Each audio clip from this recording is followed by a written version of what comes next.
Hello, my name is Michael Reese. Over the next couple weeks, I'm going to be hosting a number of interviews with some knowledgeable individuals that have a variety of experiences in music and in education, in the hopes of learning a lot, but also covering some important 21st century topics in music education and for music programs. So today we're joined by Zach Albert. Zach is going to share with us some of the ins and outs of modern marching band and indoor drumline audio equipment and how that's used. But before we get too far into that, Zach, tell us a little bit about yourself. Well, I've been in the marching arts since 94, 93-ish. Marched in high school, marched mellophone, and then was field commander, drum major for a few years. Got into musical theater, did a bunch of that work. I was in rock bands in high school and playing music on the side, and eventually got to the point where we had to get a more professional sound, and it kind of fell on me. I didn't know much at the time, but it basically laid out the next 25 years of my life when I decided to purchase a small PA in high school. After that, I started using that PA to make a little money on the side. You know how high schoolers are, need a little bit of extra cash. So made a little extra money and eventually got into running sound for local bands. And then once that kind of period left, I got into a internship at a local studio. It was called Babelfish Recording Studio. It was in Franklin. It was old school analog, so nothing digital, nothing, like everything was tube, everything was hardwired, plugged in. It was the real experience of being a real audio engineer. It wasn't like today's Pro Tools. It didn't have any of that stuff. No big But deal. back onto my little tangent. It was real analog deal, 2-inch tape machines. When I was finishing up my internship, we were just getting into ADAT, which is small. They look like recording tapes, like cassette tapes, but they're digital tapes. It was kind of like crazy to go from a giant 2-inch tape machine to 4 little boxes like this big. So getting into marching band, my daughter, their school, Carlisle, very small, very rural community, very low budget. They needed more. And I stepped in and helped them get a few things. And we won MSBA Class A that following year. So, and then the story goes on from there, going on to Alter, Texas bands, now with Centerville and Connexus. It's been a wild ride for sure. So how many programs total do you either work for, or consult with, or what does a normal fall Total, season look like? uh, this season was a little bit crazier than others. I was full time at Alter and part time at Centerville. Um, I did traveling trips to Texas 4 times. So I spent a month in Texas with a couple different bands. And I've consulted with about 30 programs over the summer and the winter, from basic, how do I get my my boosters to buy me this thing that I need, all the way to what line array system do we need to make this work and function. Um, I find the systems engineering kind of side of things more fun than anything, getting to build and plan the system for the school. But I do pretty much anything from basic main stage programming and consulting all the way up to full system design. Wow. Well, I think that's a good segue into kind of the heart of what I want to talk to you a little bit about tonight. So a lot of these interviews are geared towards music educators, specifically band directors, but hopefully are useful to everyone. So I can speak from my college experience. There is like one class where they teach you like this is how you plug in microphones. This makes the soundboard louder, and then it's like next unit.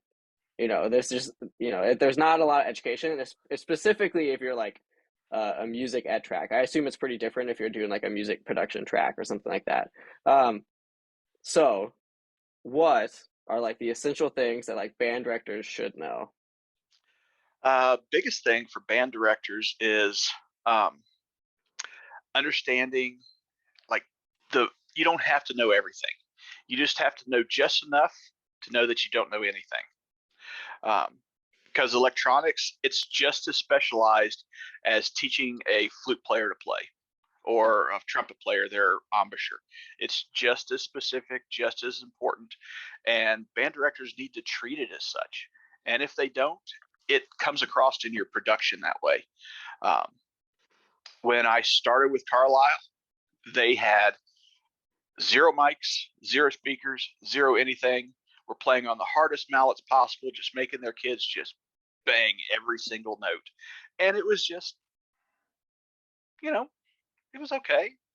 But you add a little spice to that, you get an inexpensive speaker system and a cheap analog board, and it goes from your kids having to play loud all the time to where they can play dynamics and play with some feeling, and they don't have to worry about being hurt as much. I've worked with great directors and I've worked with directors who just don't know anything. And if they could, I've thought about this like several times that there needs to be in education for music educators at least a semester, like a 2 point, you know, class on the basics. Like, what is a microphone? What type of microphone? There is it condenser? Um, is it analog? Is it digital? Do you know about gain structure? Do you know what kind of speakers work best? Do you like it doesn't have to be super in depth, but just to give them just enough knowledge to where they can go to someone like me and go, here's my questions. How can you help me fix those questions and make my production better? Um, like a question could be like, we want to add a synth player. How do we get them into that? What kind of equipment do we need? The educators, the music educators, if they could just have just enough knowledge to know, I'm going to ask these questions and get my program going, the number of programs that would do better and have more, what's the best word for it?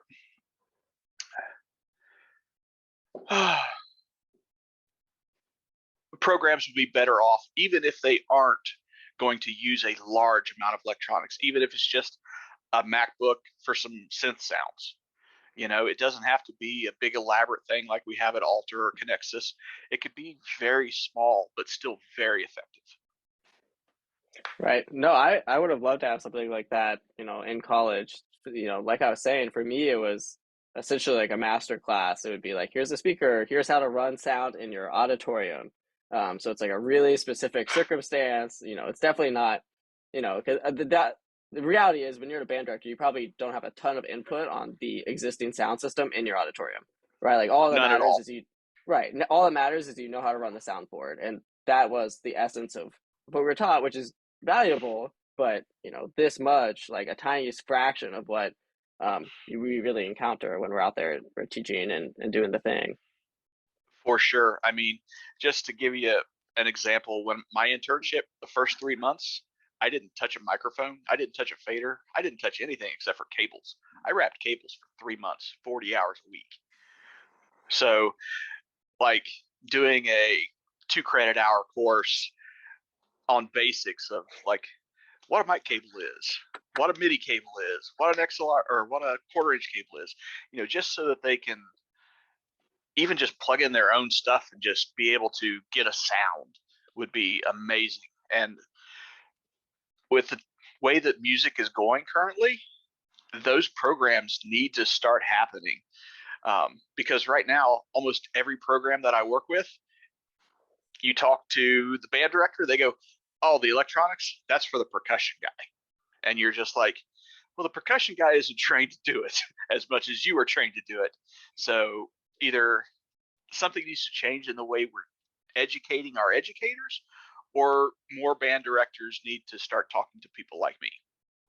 Right. Well, and that's such a like a funny division of responsibility when you think about it. Like all of a sudden that ends up with like your pit tech is responsible for the brass soloist, right? And Yes. so like, you know, you're not mad at the brass guy when the solo doesn't go off. You're mad at your drum guy when the brass soloist, and like that doesn't make sense. Um, Yeah. 100% seen it happen. Yep. right. And yeah, and I know how we got there. That's like this organic, well, everything's in the front ensemble, so they should just do it. Yep. But it's gotten elaborate enough that that isn't as tenable as it maybe used to be. Um, what are some common misconceptions you think band directors, music educators have about the audio caption that we'd be better off if we could rectify? The biggest one for me is that it just makes you louder. At a point, it does, but it also sculpts the sound the way that you want it. Do you want your trumpet soloist to sound like he's in a cavern, or he's playing to the back, or you want this real mellow and dramatic sound from your saxophone, or you want a really bright, aggressive sound? You can do all that stuff at the horn level and then use the audio side of things to exaggerate it, to take it to that next level. Um, Centerville did something really cool with their trumpet solos this year. The opening of the show, it sounded like the trumpet was just in this big cavern and just kind of huge sounding. It was awesome. But the with the audio side of things, if you just think it makes you louder, you're not getting as much out of it as you possibly could. Um, from dynamic control to EQ to effects. Like most schools, it's reverb and delay, right? You want it in a room, it reverbs. You want it to flat back, it's a delay. But it gets way deeper than that if you want to go into it. You could put like wahs and all kinds of digital things onto your production that maybe somebody hasn't heard that before, like a sax with a wah on it, or a trumpet with uh, a flanger or something that like a guitarist would use. Like I think if more directors thought deeper about the sounds that they want to produce in their production and use the audio side of things um, to make that happen, it would make the shows more interesting as a whole. It's not just boom, big loud sound, boom, big loud sound, quiet sound. You have these moments where it's weird or distorted, or it does other things than just make you louder. Right. Well, absolutely. And two things that one's a story and one's just a thought. I'll share the thought first. Um, there's people out there that would probably criticize that as like, oh, well, you're messing with this authentic band sound, but it's like, no, that kid still has to play really well, right? Like if that Yes. trumpet soloist doesn't play really well, it doesn't work. So we're modifying it. There's this artistic element, but at the end of the day, it boils down to these young people, the good teachers, and they need to play well. Um, well, and then the story I remember is it was like a wake up call for me. Is it was in my first couple of years at Connexus, and at this point I had done a lot of front ensembles. I had wired a couple of high school front ensembles, like just got plugged in with mics. It was really simple. Didn't even use main stage, just getting mics on the keyboards, getting it through the soundboard, like getting it to come out of the speakers. Um, but I sat there and watched Drew Brown like EQ the drum set, and I just like heard how the sound changed like as he did different things, and it was one of those moments where it was like, whoa, this is way bigger than I think I really understood. There's way more options, and loud, soft, on, off. This is dramatically impacts what the ensemble sounds like in a way that is sort of unimaginable. Yeah, 100%. And if you think about where the groups are at now, I think we're using, well, let's talk DCI because that's where the big money's at and the huge systems are at. Some groups are using them to amazing ends. Blue Devils, Blue Coats, they just sound great. And then other of the groups are just turning it up, making it louder. Um, which is okay, but it's not the same thing as getting in there and tweaking every detail. It's just like the music, the slurs, the the rhythms, everything has to meld together, and it has to do that with the electronic side too. Um, and if it doesn't, then it's not a cohesive production. No, I think that makes a lot of sense. Um, so you've already answered a little bit of this, but um, what are some of your biggest frustrations when you're working with band directors or working with a program? Um, and more constructively, maybe, what does a successful like audio staff, audio director relationship look like to you? The biggest thing that drives me crazy with band directors is they don't look to the future. Um, they look at the moment that they're in, and that's as far as they can look. Some of them, not all of them, but some of them, they look like, I need to add a piano sound, or I need to add another marimba this season, and that's all I'm looking at. But what they don't think of is that the following year they have to add another marimba. The following year after that, they have to add another vibe. The year after that, they're up to 2 or 3 keyboards. And at some point, they went, you know, that $2,000 I spent on that board, I can no longer use because I have to have more inputs.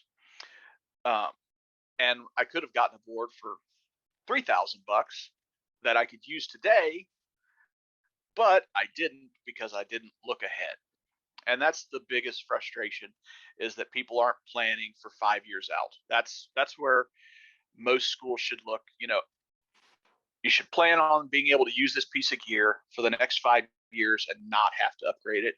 And if you plan it really smart and play it really safe, you could probably even go 10 years on a piece of equipment. And when you're talking a board, $3,000, that's $300 a year. That's absolutely nothing for most programs. But again, some schools are small, some schools don't have that ability, and all they can do is the moment. And then you just have to work with them and make sure that they understand that this is sometimes going to happen if your program continues to grow. Um,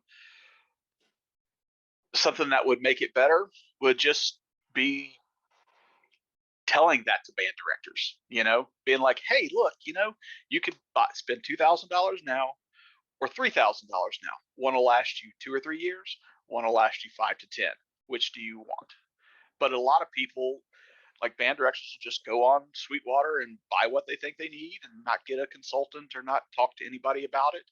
And then they end up spending money that they don't need to spend.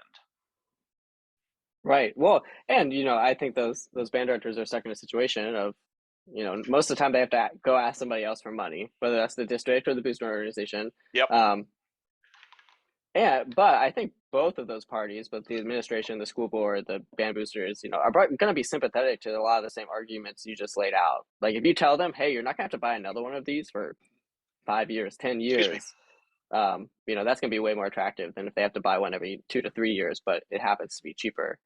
Um, especially if they're invested in the success of the program. Yeah, I've done consulting work with a couple schools in California where they're the school only allows Windows computers, but we had to go through the boosters to get them a Mac because they wanted to go to main stage. So I had to go through this whole spiel of why it is Mac only, why you have to get a Mac, why this is the best program for $30 that literally every program uses.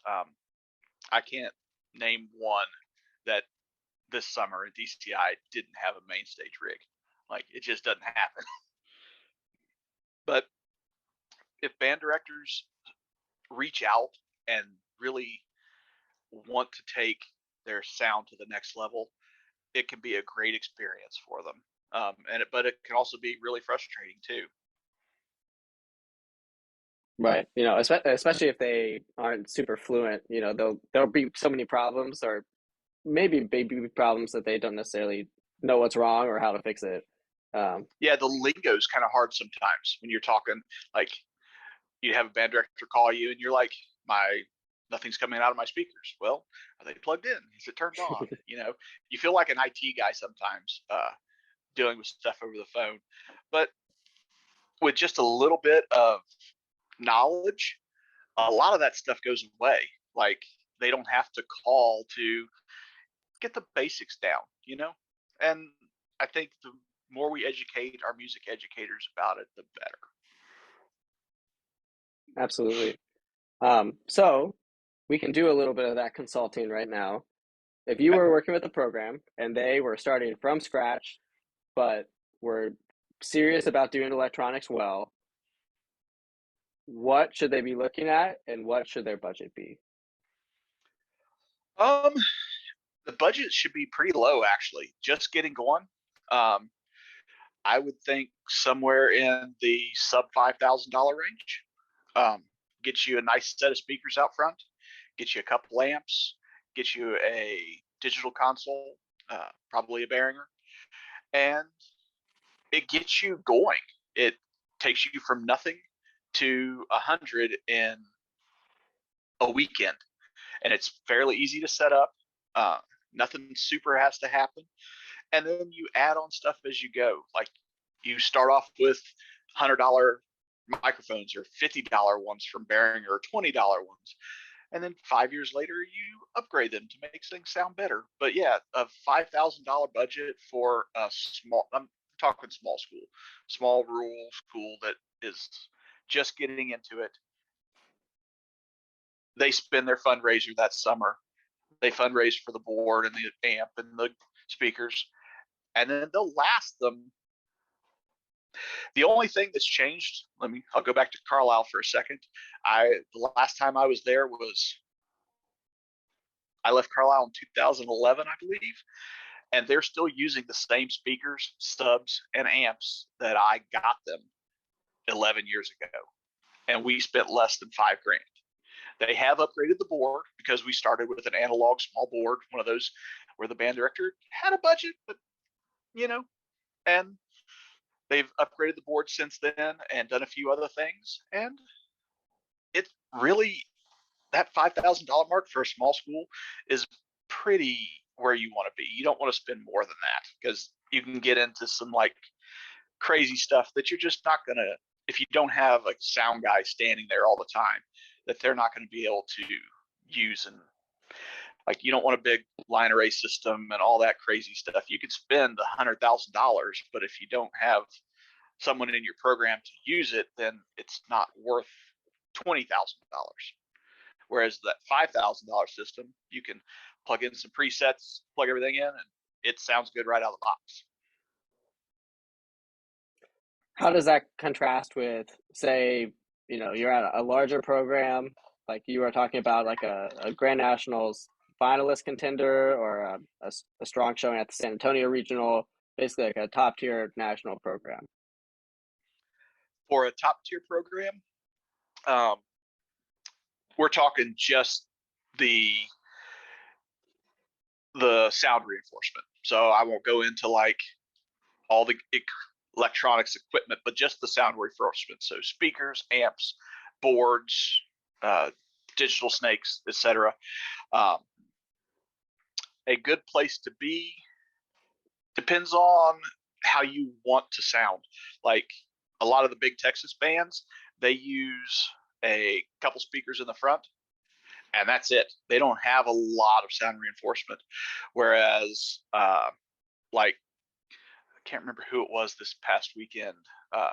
They had speakers that went all the way down, and that's just because they wanted the same experience from everyone in the crowd. So if you want from end zone to end zone coverage, you're talking probably in the 40 grand range. And if you want to go absolutely insane, um, you can, I'd say you top out at about 70, just because anything more than that, and it's going to be more than your high school group can handle. Like, let's go Blue Coats, for example. They use RCF line arrays up front. They had 6 of them. Each speaker was $3,500. There was 4 and 5 in a stack, and they had 6 stacks across the front. So they had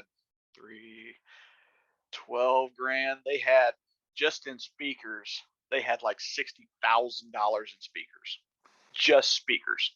That's not including their $20,000 rolling board, their $10,000 uh, uh, rolling ecosystem to make everything work. They are probably, with everything said and done, they were in the $120,000 to $150,000 range. Right.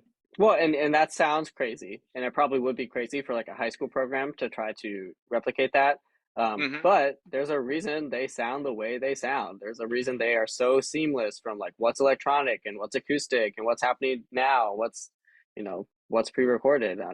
There's a reason they sound the way they do, and it's because they've made those investments. I mean, you can go back to Blue Coats before they were that, 10, 11, 12, 13, and they sound much different than they sound now. Much different. Things change. So it's 2022. I think the rules changed in 2004, and it took a long time for groups to really start to catch up, because there was a few that, like, I've heard this probably 20 times this summer alone, that the sound tech was the keyboard player from the year before. It's true. Even in Connexus, we have the keyboard player from last year coming back to help me. Um, and like, Trey knows a lot, but he's not fully in it yet. And that's the same way with most of the groups out there, is that they train somebody up and they hope that it works. Yeah, absolutely. I mean, that's really common. I mean, yeah, and when it's probably different if it's like an intern position, but when it's staff and they're a full member of the team, we're definitely still working to the point where it's like truly audio engineers and not like alumni that want to come back and learn something. Yeah, and So, and there's nothing wrong with it at all, as long as they get the proper training through everything. If you just throw them to the wolves, then you're just gonna get what you get. And that, like, if the Blue Coats did that, that $150,000 system would not sound like it does. I can guarantee it. If it right. was just some kid from the year before just pushing faders, it would not sound like that. Right. Well, and that's something they have invested in and figured out over years. I mean, um, well, like Eric Cosman is probably one of, if not like the biggest name in marching audio, and I don't know him personally, but to my knowledge, he was just a pit member, a pit tech, and then just kind of took it upon himself to learn about that stuff, and like the I think the more serious training he has now kind of came later. Yeah, it came after the fact. Like, he got into it and wanted to learn. Same thing that most of us happen. We find something that we love and we go full bore into it. And if we've got somebody behind us that are supporting that, like at Alter, I have amazing support from the band director and the boosters and the principal. They get it. They understand what's happening and how we push. Whereas other times I haven't had quite that great of a relationship. But if you want to get into it and you dive deep into it, it can be a really, really great thing. Like, it brings me a lot of joy just talking about it and getting to go out every day and work with groups and make them sound better. Absolutely. So, we now have to say we're in a school. We now have the system. Every marching activity participates in some kind of circuit, whether it's marching band or DCI or WGI. Right now, I would say most of the circuits are pretty unfriendly to technology. DCI has changed a little bit to where I don't think they do like delay penalties anymore when it's a technology failure. But it's very limited time. It's a much faster setup. I think the trope I hear all the time is like if we were using the same equipment at a rock concert, they would be there weeks, days in advance to get it set up, and we're doing it in 2 minutes. You know, um, do you think it is inevitable that eventually, especially as groups, whether it's the Blue Coats or somewhere else, are doing more and more and more, that the rules, the setup times are going to be more friendly, conducive to electronics? I think it's going to take some time. Um, just because the 15-minute has been ingrained in us. It was 15 minutes when I was in high school. It's 15 minutes now, 25 years later. It's the time that we've had for decades upon decades upon decades, and that kind of ingrainment is the hardest thing to change. The things that I think will change faster is the better electricity at the front, um, like 20 amp circuits at the front, so people can run off the power at the stadium instead of having to drag 10 generators along with them. I've went to schools where there wasn't any power at the front, and you just kind of got lucky with a 110 extension cable, and that's all you had.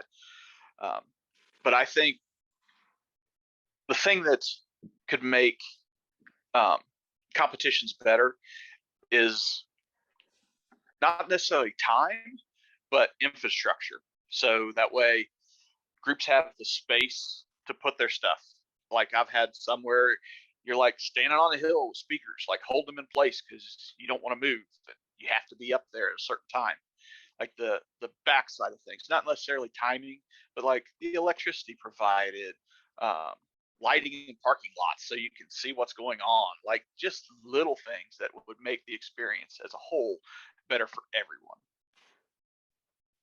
No, I think that makes a lot of sense. There's with that 15-minute time window, there's also an element of you want it to be entertaining for the crowd. Like people are paying for tickets. You don't want them to Yes. have to sit for 20 minutes between shows.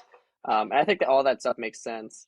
I think the part I wrestle with every year is, there's these penalties, like there's these pretty heavy consequences for being outside of that framework. Um, and oftentimes it's not the students, it's not the members that control what's going wrong. So you hate to see them get punished. And when you start talking about like end of season stuff, right? Like you just want these kids to have the best show, and if something goes wrong, you want to be like, okay, well, let's wait 5 more minutes and give them their best run. But um, there's a lot of calculations that go into that. Yeah, it's really hard. I think that if it's beneficial, like I don't mind the penalties so much as if like it keeps the flow going. But I think that if you have a penalty that is going to knock you so far out that you don't have a chance the next day when your stuff works right, that's when I don't like it. Like if you're a minute over and you lose a tenth of a point or whatever it is, but if it's getting into the 4 or 5 minutes, it's hard for me to be like, that's the student's fault and they're going to lose points because of something that's not in their control. Right. If it was their fault, my hands are tied. But if you walk out there and you have something that you have to fix because the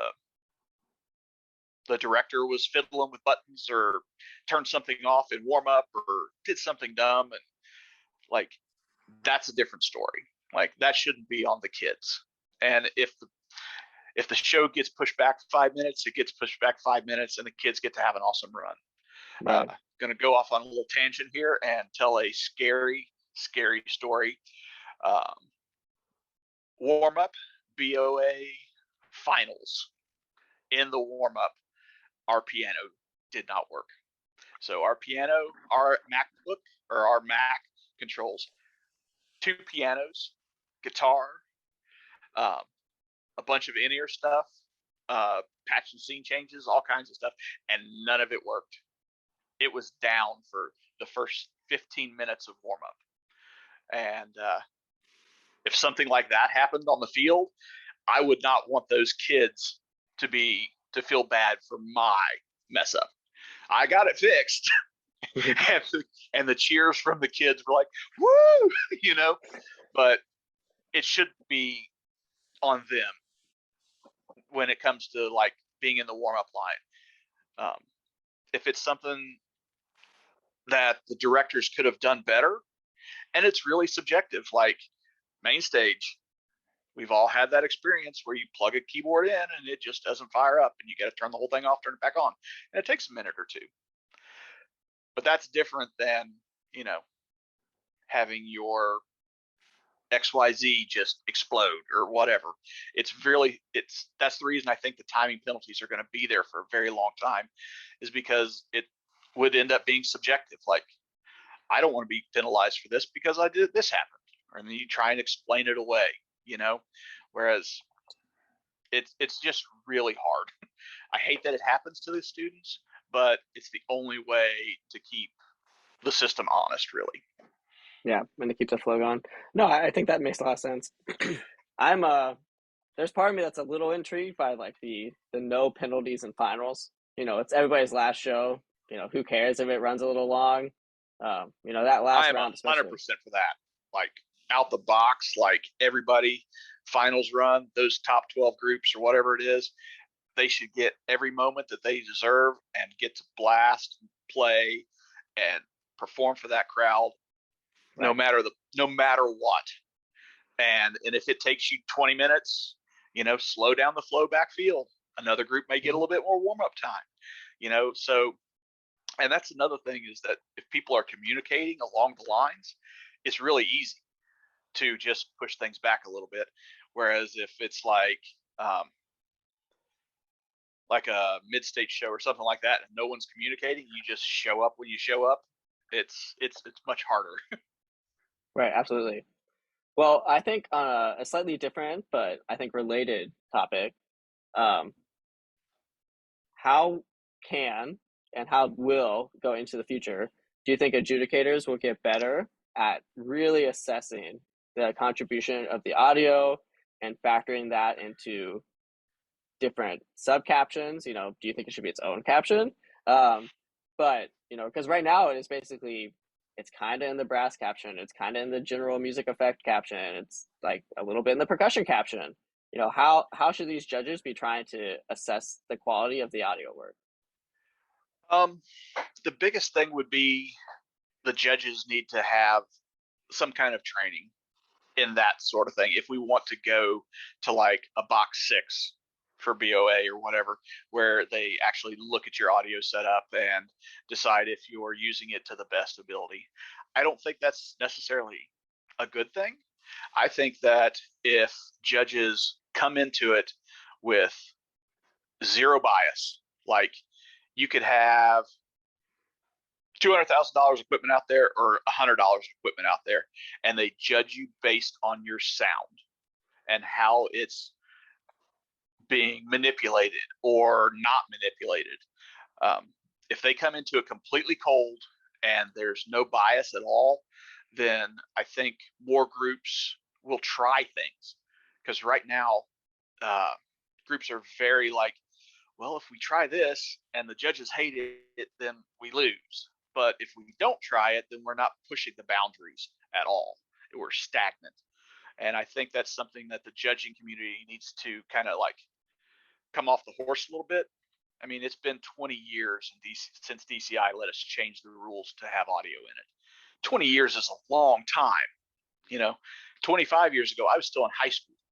So it's it needs to come to the point where we just accept that it's part of the production, whether it be you have a little bit or a lot. But it all comes back to the general effect side of things.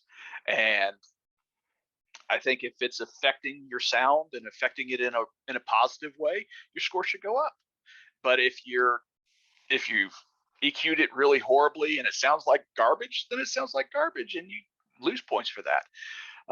But I think most of it should be in the general effect caption, just because your music isn't tied to it. Your your notes, lengths, and stuff like that isn't tied to it.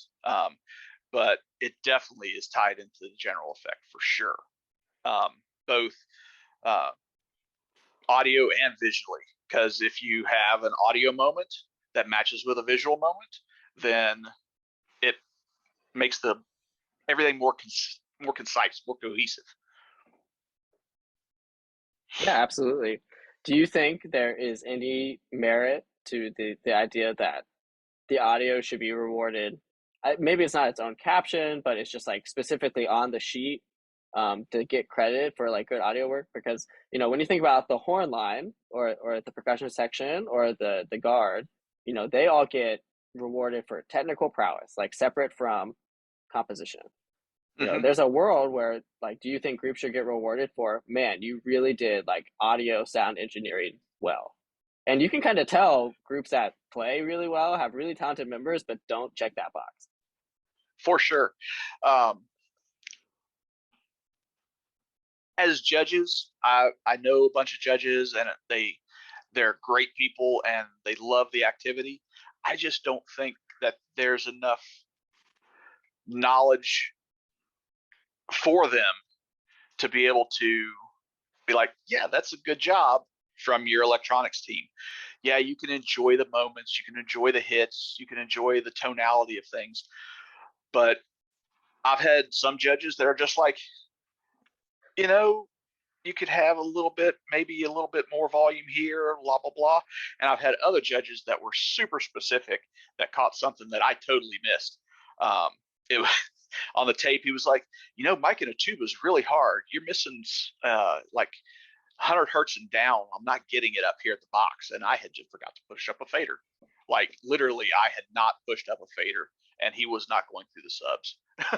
But this judge called me on my BS, and I love judges like that, but they are so few and far between that I don't think I would necessarily trust them to award a caption unless they are specific audio trained people listening to that, not just your GE judge that's now pushed to percussion, that's now pushed to audio, you know.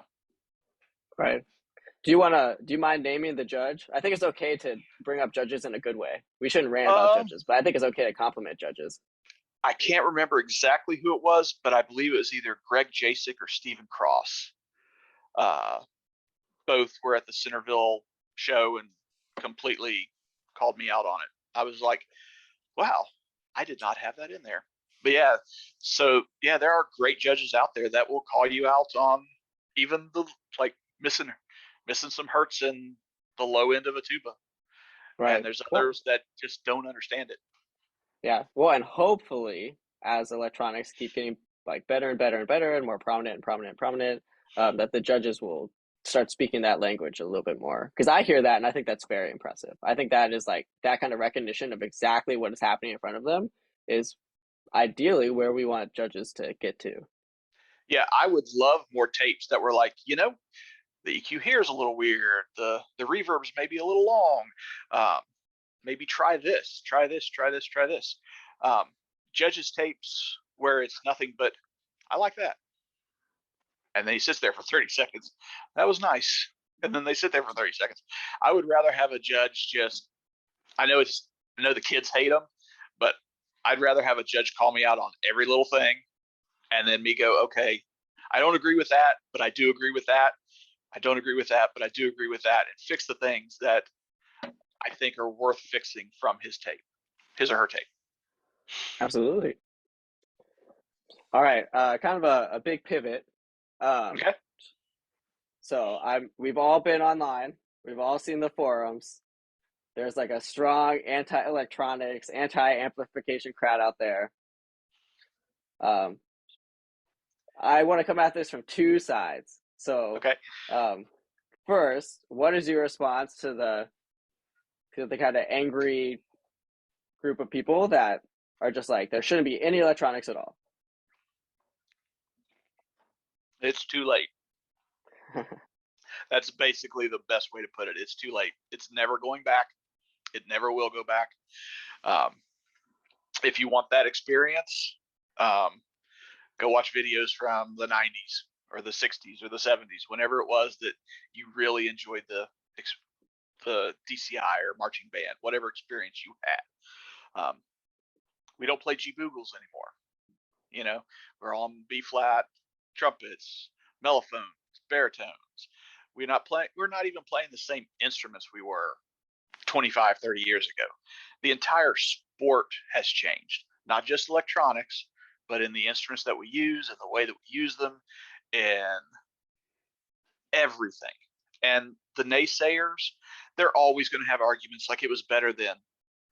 We always it was better then, and it's better now, just depending on how you enjoy the sport. Like, I just love getting my hair melted off. I'll go and sit in the very first row. Like, I don't care about the drill. I just want to hear that horn line just rip my face off. Like, that's what I'm there for. And there's other guys who go all the way to the top so they can watch every little bit of drill. It's the same thing with audio, you know. Some people are going to love it. Some people are going to sit higher up because they don't like it as much. And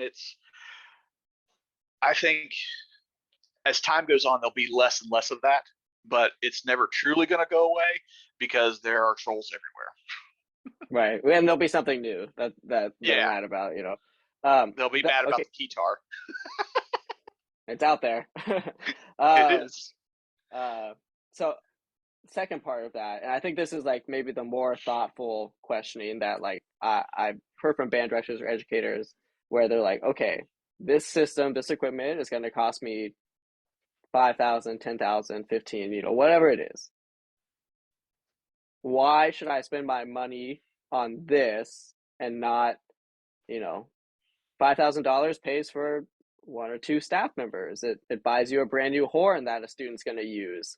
Um, you know, why is this the thing that's going to maximally benefit my students and not putting that money into teachers or instruments that they're physically touching or something like that? Uh, it really depends on the school size. Let's talk small, medium schools, right? You're not going to have a bunch of wireless. You're not going to have all this crazy stuff, but you do have a front ensemble. You do want those kids to be heard, and you might mic a soloist off to the side or something like that. But the electronics benefit the entire group. Um, a staff member works with the percussion. He makes the percussion better. A guard caption head makes the guard better. Somebody like me makes the electronics better, et cetera, et cetera. But as a whole, the electronics makes the entire production stand out more. You can do more things with it, and it betters the entire group, rather than just like one new horn. You know, do you want to make your entire front sound better, or do you want to buy one expensive tuba? And actually, an expensive tuba is like 3 or 4 times more than what you pay for an inexpensive electronic setup. I mean, I've seen $20,000 tubas. You know, Yep. and at some point, you do have to buy those things. And I'm not saying that you shouldn't, or that you shouldn't get more staff, or that you shouldn't do this or that. I'm just saying that the electronic side of things can benefit the entire group as a whole. No, I think that's good perspective.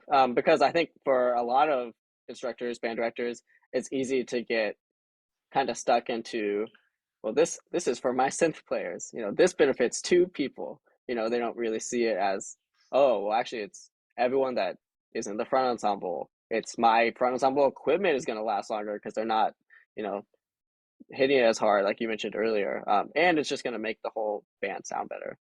Yeah, bring it brings that sound from being an individual person and that sound going out and forward to taking it and spreading it across the front, so everybody that's there to see the performance can hear the performance. Like, if you have a mallet solo, or a mallet's doing stuff, to get that into the audience without electronics, are super hard. Like, it sounds like xylophones instead of marimbas. You can't have a soft passage with big fluffy mallets and just rolling it out till the end of time without a some form of audio electronic volume to get it through, to get it across. It just, yeah. Sorry. It's I don't know. Yeah. Yeah, I think it makes a tremendous difference, and I think that perspective of, you know, it impacts everybody, is probably some good insight for people that, you know, are really focused on the quality of the horn or maybe something they're more comfortable with.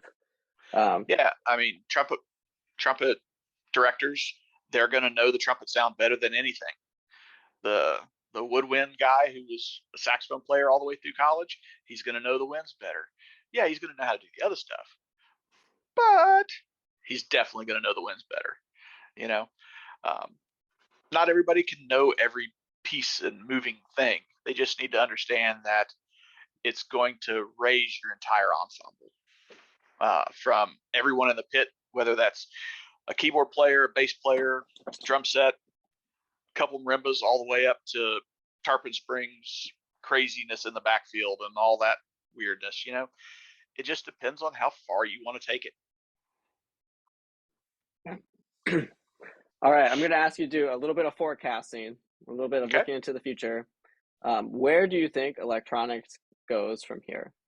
Maybe it's 10 years from now, maybe it's 20 years from now. What do you think is the next step in the usage of audio equipment and in marching band or drum corps or WGI?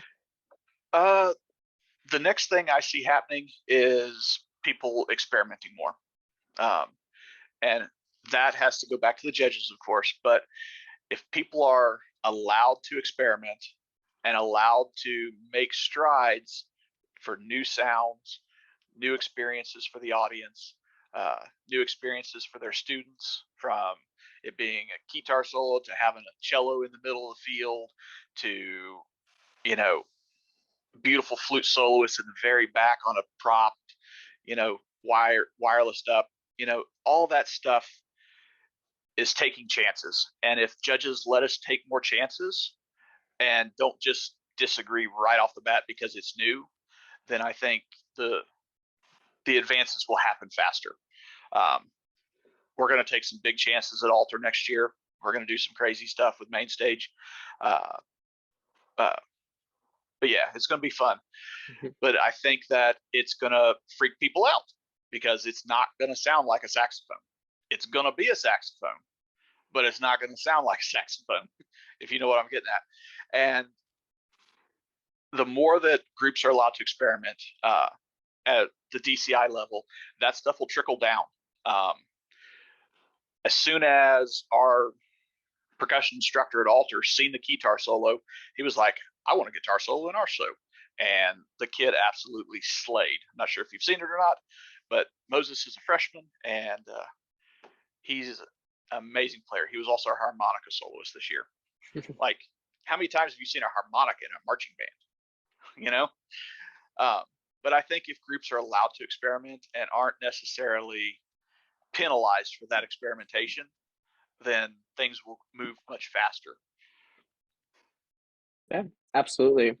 All right, final question, for whether it's band directors or music students or whoever, if they're looking to learn more about this topic, where can they go? What resources are out there? The biggest one, I'm not going to lie, is YouTube. Like, there is anything that you want to learn, from how to run a compressor to how to dial in gain stages, how to do all kinds of stuff. There's very little marching band specific, though.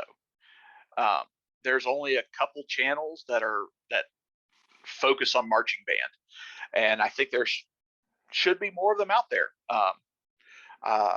One I just was watching earlier because I had a question about main stage, and I got on Cathedral Audio, and he had the answer right there, like immediately. I was like, 2 minutes into the video, I got my question answered, and I'm back to working on main stage for Connexus.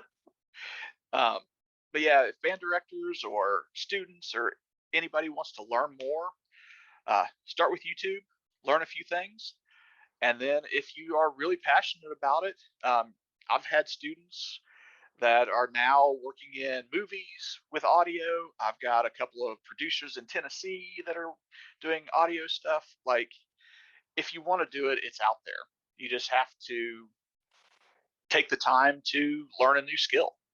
That's the biggest thing that most people are missing, is that time to learn it. Absolutely. Well, Zach, thank you for talking with us and sharing some of your expertise and your stories. I appreciate it. No worries, anytime.